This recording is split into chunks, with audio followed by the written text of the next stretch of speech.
Hey everyone, I have a really exciting show for you today. I actually have a show that really could impact the rest of your year, not only 2020, but 21, 22. This is one of those shows you're going to want to pay attention to because we are going to talk about what Jonathon Twombly is doing around the future of real estate. He's bringing together the best of the best here shortly. And I just wanted to talk to him about the event, talk to him about the people coming and the topics we're going to go through. And it's on July 11th. But let's talk about it first, and we'll get into the dates and times and all of that. How you doing, Jonathon? I'm great. How are you? I'm doing really, really well. I was really impressed last week. We talked ever so briefly about a online event that you were putting together that was going to talk about hotels, mobile home parks, office, multifamily, self-storage, and even co-working. And I'm like, wow, this guy gets it. And really, you were going to go at this from hey, it's different now, right? We've gone through an event, Yeah. this health crisis. We all think that some parts of the commercial sector will be different, if not all of them. And I'm like, we're going to talk about this next week. So I guess to start with, how do you come up with this idea? Because that's just perfect timing. I mean, to talk about this. Well, so as part of my multifamily launchpad program, I do a quarterly uh, event for my members. So usually what we do is we put together an event around multifamily. So we'll have, experts in various aspects of multifamily investing or operation come and talk. And we go all day. It has been, in the past, it was in person here in New York City, but obviously with coronavirus and people not wanting to get on planes, it's online now, which actually not only is working really well, but the great thing about being online is that now I can get guests, rather than asking a guest like, hey, can you fly into New York City to be part of this event? I can say, hey, you got an hour on a Saturday afternoon, to get online. And so it really opens up the number and quality of people that I can get for these events. So that's really exciting. And I think even after COVID, I'm going to change probably the way this operates to do maybe 3 events a year online and have one big bang up in person, event once a year or something instead. So, but anyway, that aside, so, it was time for me to come up with a July event. And just given what's going on in the world and reading, in the news about the decline of tourism or about how people don't want to, are all working from home and what's going to happen with offices and, seeing how, WeWork, which was already starting to implode before this happened, is kind of like going off the rails. And like, then there are other asset classes that people are expecting to do well, like storage or mobile home parks or what have you. So I thought like, hey, why don't we take a break and deviate from the usual formula and delve into some of these other questions that certainly, like, I know I'm curious about them. You're curious about them. I think lots of other people, even though they're primarily multifamily investors, really want to know, what's going on with these other asset classes, and maybe, what are the opportunities that might be out there if I decide to expand my horizons a bit beyond just multifamily. So I reached out into my network and was able to get, some real top-notch people to come and speak on this event on July 11th. So, and again, if it's not clear, folks, I'm excited to attend this. I will be on the event, listening and watching, hopefully like lots of you, because again, as a real estate investor, right, my history has been predominantly small multifamily and residential. But as I come out of this crisis myself, and I have another 50 years of real estate investing, I'm going to want to ask myself, is there another place I need to look at, or I should look at, or is there something else I should learn? Because my job really is to allocate capital. My skill set and experience is, in the grand scheme of real estate, rather narrow. So I'm looking to this event and the experts that you're bringing to go, should I up my game? Is there another place I should look at? So I'll be taking copious notes. I'm really excited. Do you want to break down each person that you have coming and talk about each segment? How do you kind of want to break this down? Yeah, absolutely. I'll just go through the list and kind of, and give people sort of the highlights of what to expect. So well, I'll start with Kevin Bupp, because he's probably somebody that a lot of people know already. So Kevin Bupp, as you know, really well known, really expert mobile home parks investor. He was also one of the first people really to develop a podcast around real estate. And, he's just a guy with a wealth of knowledge about mobile home parks and about real estate in general. So Kevin will be our guest speaker on the topic of mobile home parks and how they are being affected by COVID right now, how his operations are being affected, and then how he's looking at things as an investor going forward. After that, we've got Lisa Sky Hain, who was the second employee at WeWork. Oh, wow. And she was at WeWork for a number of years. Then she was able to raise, based on that experience, raise venture capital to start a different co-working brand called Primary here in the city. Lisa also, just as an aside, happens to have had, I can't remember, it was either the biggest or the most successful, I don't know how that was measured, biggest is easier to measure, BNI group in like the history of BNI. She's like a master BNI developer, and obviously that serves her well in business in general. So for the folks that don't know what BNI is, that is? Oh, I think it stands for Business Networking International. It is it's a business networking and cross-referral service that a lot of people use really effectively for business development. So, so Lisa ran like an incredible BNI group apparently, but she's, as I said, her real business is co-working. So we're going to have her talk about the future of that business. More general, we've got Arndt Niklish, who has a real institutional background investing in the office space, and Arndt is going to come and talk about what he sees the future of office being like, because we obviously have been in the situation where people are working from home, and there's been all these questions around, are people going to go back to the office? What's the office going to look like? Does anybody need an office anymore? Arndt is already obviously digging deep into these issues, and we'll get the benefit of his thinking on that. We've also got J.R. Patel, or Jay Patel. He is the co-owner of the Budgetel hotel brand, and he's the founder of the JMS Family Office, which owns about $150 million of commercial properties, mostly hotels. And he's very heavily involved in the distressed hotel debt market, but also he's, second generation hotel operator. So Jay is going to come and talk about, what's going on with hotels right now. We've seen tourism numbers just tanking, and,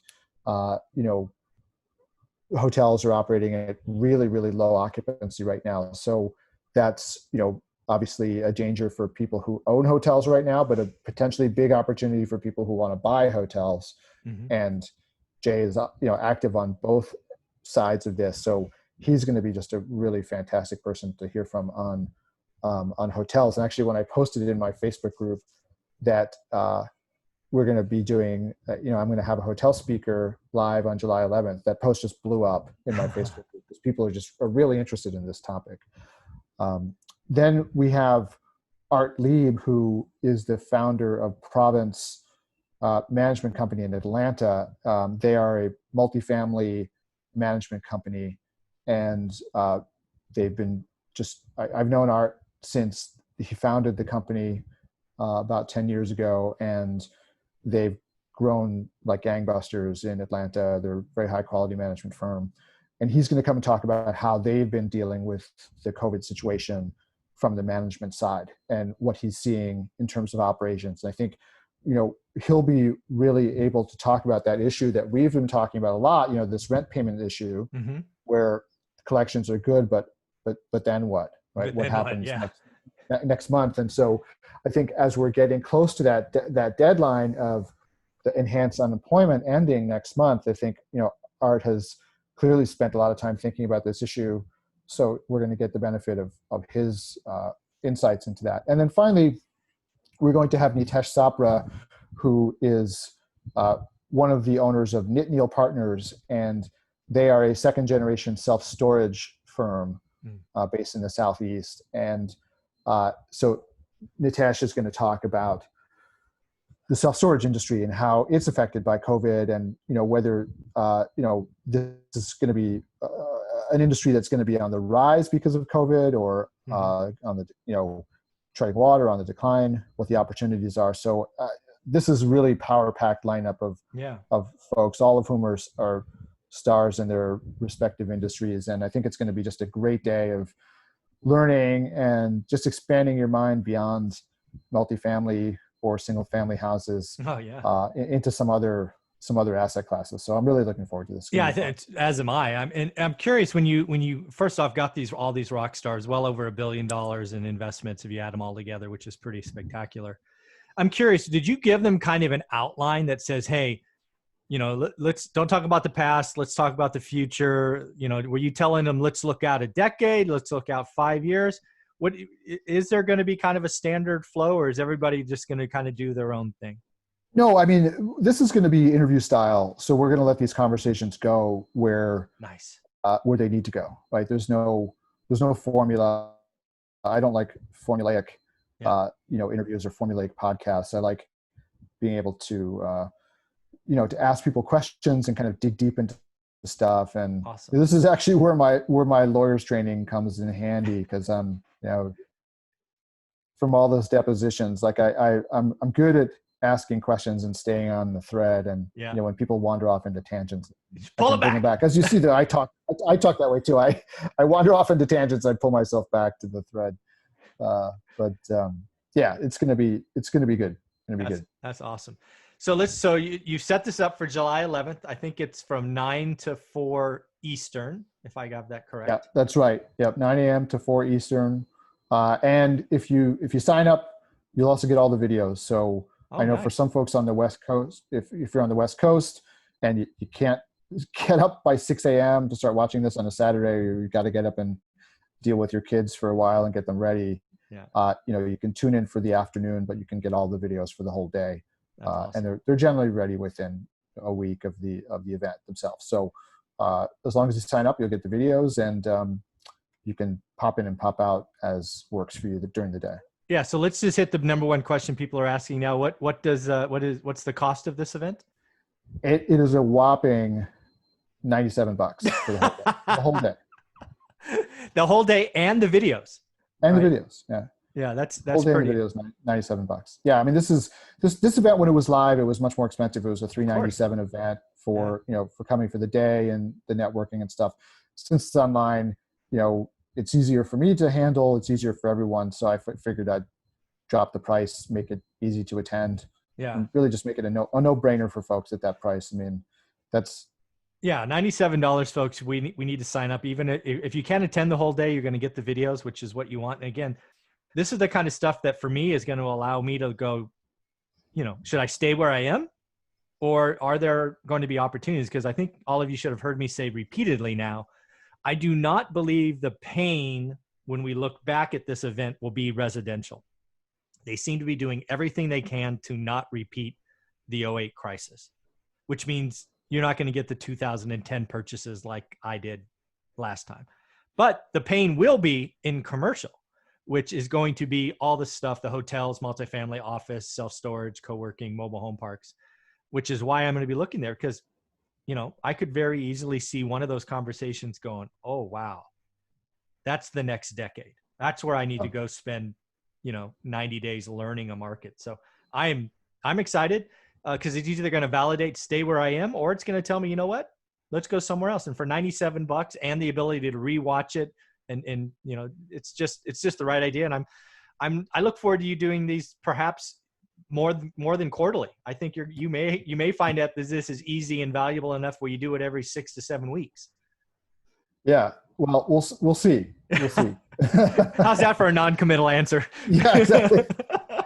Yeah. I mean, look, if you join Multifamily Launchpad, you get this all for free, and you get, actually, I keep a library of these videos, so you can watch all the previous mastermind days as well. Oh, wow. In addition to all the other content you get. I mean, I look at what's inside Multifamily Launchpad myself now, and I go, wow, this is like, I can't believe that's there. There's like so much content in this site, and it's just really, I mean, I could pat myself on the back a little bit, but it's like it's really high level stuff, and that's always been my commitment. My commitment's always been to quality of the materials and quality of the program. So yeah. So how can people find out more about Multifamily Launchpad? Because this $97 event you all got to attend, but tell me more about where they can find out about the Multifamily Launchpad. Well, actually, if you let's first give them the where they can go to get on this event, which sure. is So if you go to Bitly.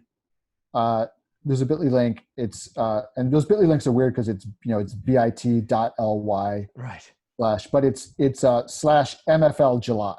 Okay, so at least that last bit is easy to remember. So yep, and I'll put it in the link in the description below, folks, just so you know. bit.ly / MFL July. In terms of Multifamily Launchpad, if you want to get in on that, then the best place to do it is to go to Multifamily Launchpad, all one word, .org / invitation -to -MFL. You know what? Send me that link in the chat or on my text, and I will put that in the description as well. But I'm also just going to give people, I usually, if you go sign up for the event, you'll get an offer to convert that into a month of Multifamily Launchpad. Oh, nice. So if you just want to come and check out the event, and then as soon as you purchase, you'll get an offer to join Multifamily Launchpad, and you'll instantly get that $97 refunded. Multifamily Launchpad itself is $97 a month. Oh. So it's an easy 1-for-1 swap. You get a free month of Multifamily Launchpad. If you want to stay, obviously you can. If you don't, you're in there for a month. Yeah. Don't like it, you can cancel. I make it very easy for you. But that's one way to kind of get all of this in a bundle all at once. Very, very cool. So again, this is an event, folks, that I will be attending July 11th, 9 to 4 Eastern. I will be up early. I just happen to get up at that time anyway. So 6 a.m. is easy for me. I got up today at 5:55. I don't know what it is about my internal clock. It's just boop.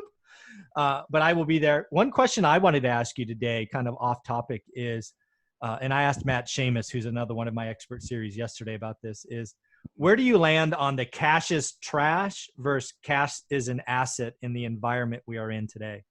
Obviously, Ray Dalio, I'm sure you've seen, call cash is trash over the last year.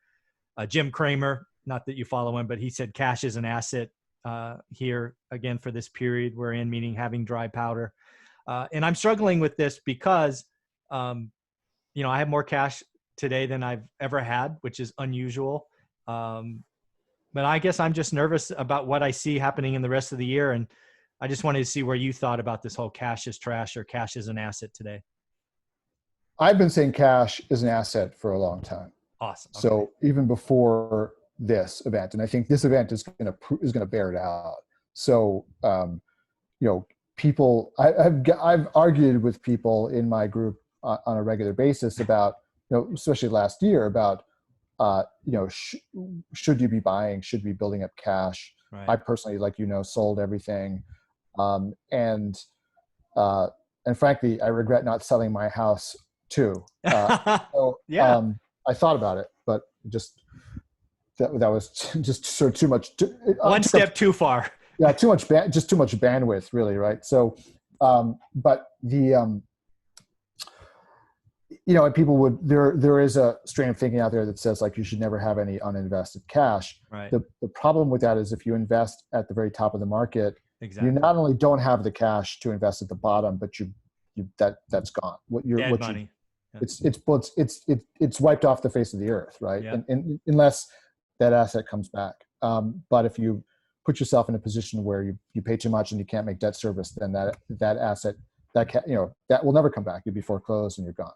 So I used to be very vociferous about the fact that cash is like an option and opportunity, right? So option it is and opportunity. I like. Yeah, I mean, it's like if you don't have the cash, you're buying. So people think of it, it's losing money to inflation, which is also I think a dubious proposition given that inflation has been so low.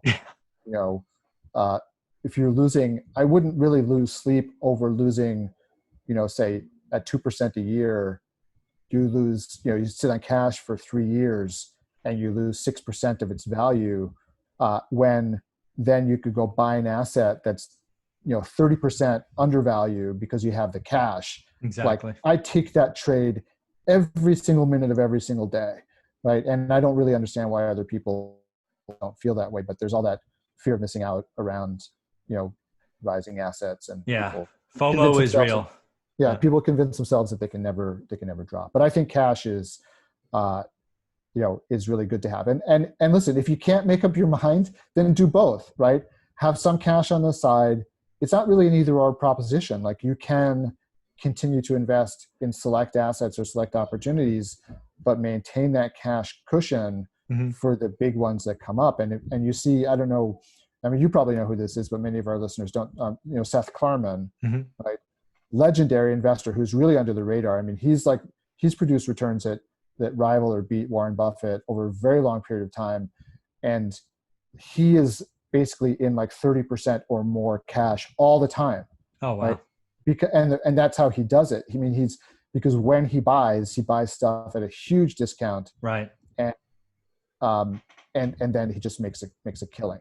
But but to execute that strategy, you have to be in cash. Have to be significantly in cash. So I'm on the Kramer side. Yeah, as am I. But again, I have all these. It's like the devil and the angel, right? Just people chattering at me about missing opportunity, cost of cash, blah blah blah blah. I mean, guys, I've been doing this 20 years, and I've seen a couple of nasty cycles, and I'm willing to wait for that to come by, just like Seth, right? I'll be okay. Yeah. I might miss 10% of a run, but I know what's on the other side of that when, and I want to be there to pick up the pieces. Yeah. And not only that, there have been studies done on the question of whether it's worse to sell too early or sell too late. Oh yeah. And it is definitely worse to sell too late. Totally agree. So getting out early, yeah, you may miss some run up, but you've locked in your gains, right? And exactly. you might invest 10% from the peak, and then have a 30% decline. You've lost 20%. Like, so what? You got that last 10%. Exactly. So it's better to sell too early than to sell too late. Yeah. Then the other question, kind of similar to that one, is in your investing career, have you ever seen, and I'm talking about the next 6 months, so July 1st to the end of December, have you ever seen or thought about a more uncertain time frame ever? I mean, I don't feel good. I don't feel like my crystal ball is really fuzzy. I mean, I think, looking back to, because look, I've been through, I graduated from college in the middle of the 91 recession, right?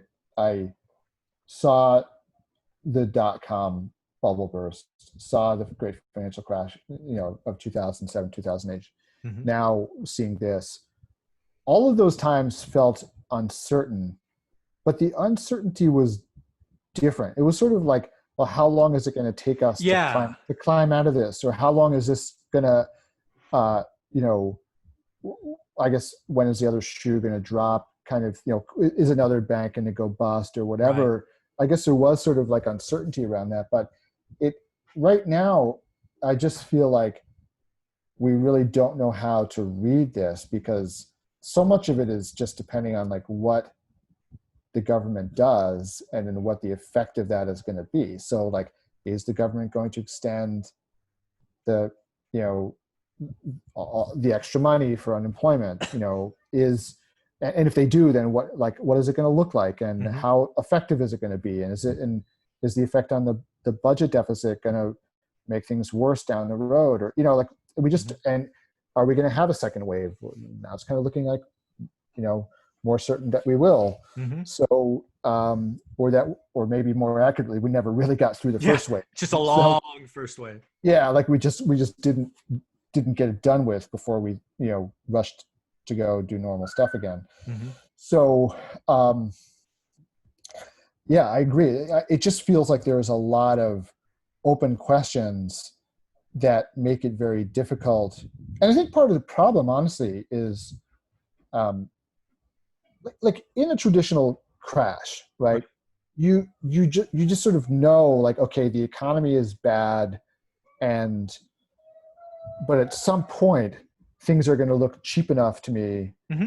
that I'm going to feel comfortable buying, even though Yep. I know that there still may be some more downside coming. Hmm. I feel like at a certain price point, I'm going to feel like, okay, I can ride out whatever downside is remaining, and I know I'm going to ride it back up. Hmm. But in this environment where, we have massive unemployment, but it's not, and the economy doesn't look good, but it's not showing itself in the multifamily space, right? Yeah. Because the rent collections are good. So you just don't know, like, well, is it going to just continue this way? Are we somehow going to escape because of all the money that's been handed out to people? Like, that's just going to keep it riding out? Or am I going to get head faked Yeah. and like buy and decide, okay, you know what, Bam. it's safe to buy, and then the rug gets pulled out from under you because that extra unemployment stops, or we have a second wave and more closures, or like whatever it is. That's for me what the uncertainty is. Like, there is a certain certainty in things just heading down, right? Yeah. Like there is a certain certainty in things being so bad that everyone's scared and no one, wants to buy yet, or lending has seized up. But this is a weird situation right now where, the lenders are starting to loosen up a little bit, right? Mhm. Because they've seen the collections. But then you ask yourself, well, why though? Why are they doing that? It's not like we're through this yet. It's not Right. like we have any certainty around this. Maybe they're just deciding, like, you know what, we're just going to take our chances because we need to make some money. And maybe also the lenders are thinking, and guess what, the government's going to back us up, Yeah. they're going to bail us out anyway, Yeah. so why should we worry so much? It's just a bunch of, I don't know, bad incentives and Yeah. uncertainty about what's really going to happen. So I think that people who are prudent are still hanging back Yeah. because they don't know where things are going. And this may be also, I could kind of see a scenario where, as a multifamily investor, you're buying like essentially a business, right? And you you could, if market vacancy goes to a certain point and you've got a big enough uh, building, you can't fight market vacancy, right? if No. you're if Yeah. you're up at, like, 150, 200 units, and market vacancy it drops down to 90% or lower, which it totally can. Absolutely. We're already seeing it in San Francisco. Yeah, and you've seen, I mean, I've seen that in South Carolina in the last go around. Hmm. It's very difficult to, if the market is at 88, it is very difficult, if you have a large property, to fight that and fight your way up to 95 where you want to Oh be. yeah. Right. Whereas if you own one single family home, you can probably find a tenant, Oh, right, to fill absolutely. that. You know what I mean? Like, you can whatever it needs to take, give away Yeah. some There free is a rent. price point. Yeah, exactly. Right. You can do what needs to be done to get, obviously you can't go below your break even. Well, it might even be worth it to go below break Could even be. if you've got cash from other sources, right? But Hmm. so it's a lot easier to find one person than it is to find maybe 20 that you're going to need in a bigger property to get up to that level of occupancy that you need. Hmm. So in that sense, I think there may be a little more certainty around the Yeah. single family or small multifamily Hmm. than around the large multifamily right now in terms of buying. Once things, if things did after the drop, then I'm happy to buy, because then I'm like, okay, I'm buying this thing at a discount, and I know Right. that occupancy will go back up, Hmm. when the economy recovers. But Right. I want to be buying at that point where things are looking bad and I can buy it cheap. Yeah. The reason I'm so excited about your event on July 11th, the future of real estate, is because I've never seen a 6-month window where I can't predict the trends, right? All the Yeah. other crashes, I've experienced the same ones as you. We're only a couple of years apart in age. What you could see the trend, right? The dominoes, it was like slow dominoes, whether it was the Right. dot-com crash, the Great Recession, right? You could see them, right? And then you would only argue, it was a duration argument for most of the Right. time, right? How long, how many quarters is this event? Right. This one is I can't see the dominoes. It feels like they're disconnected. There's gap. And some of it's because the Fed is coming in and just removing dominoes, which is making the, the falling of they're not falling equally. And it's Yeah, just so crazy. that's a great analogy, actually, the domino, right? Because if they're yanking a domino out of the chain, Yep. then, then the dominoes stop falling. But at the same time, it doesn't mean that then someone can't just come and ping that next domino and knock it over, right? But you just don't know when or if or blah. When or if, yeah. And I think with, say like in the last recession, being an investor in some sense was easy then if you had access to capital, because you could look, in the last recession, we knew when the recession ended, right? The economists said, oh, yeah, we have growth again. But it felt awful to most people. For 6 more months, yeah. Yeah, at least, right? For a couple of years. And we had the foreclosure crisis and all. Yeah. So like, but as an investor, you could say, okay, the recession is over.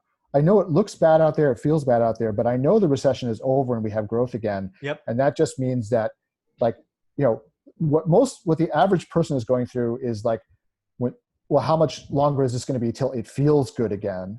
But as an investor, you can just look at it and be like, the growth is happening. And I know I can buy stuff cheap because it feels bad out there, but I also know that this is going to do really well because the growth is coming back. And, double dip recessions are pretty unusual, right? Mm-hmm. So so like that's an easy situation to kind of like just gird up your belt and kind of say, okay, I'm going to like put the emotion aside mm-hmm. and just go buy because I know that this is where the trend is. But right now it's like we just don't. There's outside forces. You don't know where they're coming from.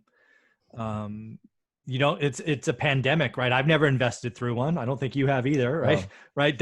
Is it a double wave, triple wave? I mean, when a vaccine, right? There are outside forces such as the creation of a vaccine that will fundamentally change the environment overnight, just overnight, right? You can have the whole argument about who gets it, who doesn't. I'm not having that argument. If a vaccine comes out, people will feel better. Yeah. That's why I want a 10-year event, because I don't know what's happening. I don't like it when my crystal ball is this fuzzy. I think the domino analogy makes perfect sense because the Fed has come in and kicked out a few, but you just don't know. So I am so looking forward to that event. Thank you for putting it on July 11th. We will put the bit.ly link in the first line of the description because people need to attend. I will be there. Any closing thoughts? Well, I was just saying, maybe the next event should just get away from real estate altogether and just have a bunch of epidemiologists come and tell us like what they think is going to happen. So maybe that'll be the October event. There you go. Oh, Jonathon, thank you very much for doing this, man. I appreciate it. You have a wonderful day. Okay. You too. Thanks so much. You got it.